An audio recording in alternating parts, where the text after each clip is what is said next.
En l'an 2000, Saddam Hussein annonce que l'Irak ne va plus vendre son pétrole en dollars.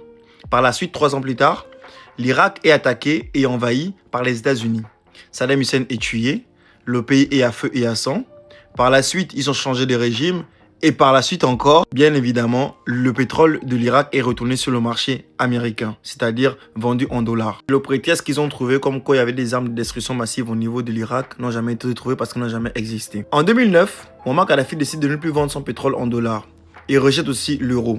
Par la suite, il veut créer une monnaie africaine. Mais avant ça, il introduit le dinar or, ce qui permet de faire une alternative à l'euro et au dollar. En 2011, vous savez déjà, la Libye a été attaquée. Muammar Kadhafi a été tué et le pays actuellement est à feu et à sang.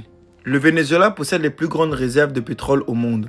En 2017, plus précisément le 8 septembre 2017, Nicolas Maduro fait une annonce. Il souhaite créer une alternative de paiement que le dollar pour son pétrole. Le 3 janvier 2026, il reçoit le diplomatique chinois et par la suite, il commence à vendre son pétrole en roubles et en yuan. Il a fait part aux membres de BRICS de son intention de vouloir rejoindre les BRICS et passer justement au paiement SWIFT. Et c'est là où l'alternative au dollar a commencé. Les actions ont suivi par la suite, mais vous savez, le président des États-Unis, Donald Trump, l'a kidnappé et vous connaissez la suite. Et apparemment, on va le juger dans son pays. Et après tout ça, on va me parler de démocratie.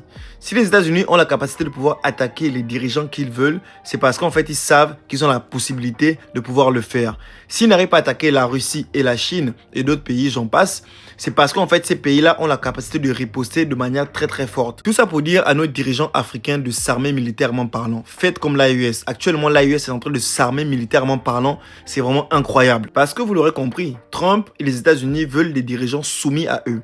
Comme vous n'êtes pas soumis à eux, ils vous attaquent et prennent vos richesses. Nous savons tous la possibilité et la capacité des pays africains.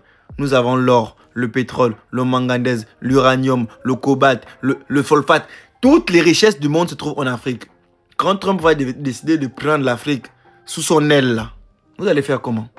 Vous allez vous battre avec les bois? S'il vous plaît, armez-vous. Parce que dans ce monde-là, la loi du plus fort est toujours la meilleure.